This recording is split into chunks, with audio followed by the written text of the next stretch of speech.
Hey guys, welcome back. என்னோட 17th birthday vlog பார்க்கலாமா? Morning எங்கள் வீட்டில் அன்றைக்கி நான் தான் ஃபஸ்ட்டே ஏஞ்சேன். மற்ற நாள்லாம் எங்கள் வீட்டில் உள்ளதில் லாஸ்ட்டாக எழுந்திரிக்கிறது நான் தான்.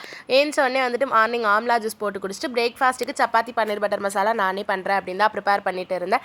அம்மா ஆனியன் டொமேட்டோ எல்லாமே கட் பண்ணி கொடுத்துட்டு அவங்க சைடில் வந்துட்டு லஞ்சுக்கு ப்ரிப்பேர் பண்ணிட்டு இருந்தாங்க. ஏன்னா அம்மாவுக்கு அன்றைக்கி வந்துட்டு ஸ்கூல் இருந்தது, அதனால் அவங்க ஸ்கூல் போக வேண்டியது இருந்தது. பிரேக்ஃபாஸ்ட் சாப்பிட்டு முடிச்சுட்டு அம்மாவும் அப்பாவும் டியூட்டிக்கு கிளம்பிட்டாங்க. அண்ட் தென் நானும் குளிச்சுட்டு வந்த பர்த்டே விஷஸ் எல்லாத்துக்குமே தேங்க் பண்ணிவிட்டு கொஞ்சம் நேரம் தூங்கிட்டேன். தூங்கி ஏஞ்சோடனே அங்கிள் வந்துட்டு காரைக்குடியிலேருந்து சென்ட் பண்ணியிருந்த கிஃப்ட் வந்திருந்தது. ஒரு அழகான college bag in my favourite colour with ஒரு டைரி மில்க் வந்தது.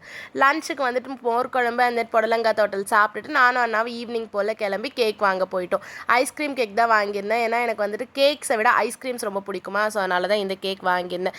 கேக் கட்டிங் எல்லாமே முடிச்சுட்டு கோயில் கிளம்பலாம் அப்படின்னு பார்த்தா சரியான மழை. பரவாயில்ல, நாங்கள் மழையில் நனைஞ்சிக்கிட்டே கோயில் போகிறோம் அப்படின்னு சொல்லி போனோம். ஆனால் கோயிலுக்குள்ளே போனோடனே மழை வந்துட்டு விட்டுருச்சு. சாமியை நல்லபடியாக கும்பிட்டுட்டு பக்கத்துலேயே ஒரு ஹோட்டலில் போயிட்டு டின்னர் முடிச்சுட்டு வீட்டுக்கு வந்துட்டோம். இப்படி தான் என்னுடைய பர்த்டே வந்துட்டு ஃபுல்லாகவே போயிருந்தது. அவ்வளோதான். Bye guys, love you all.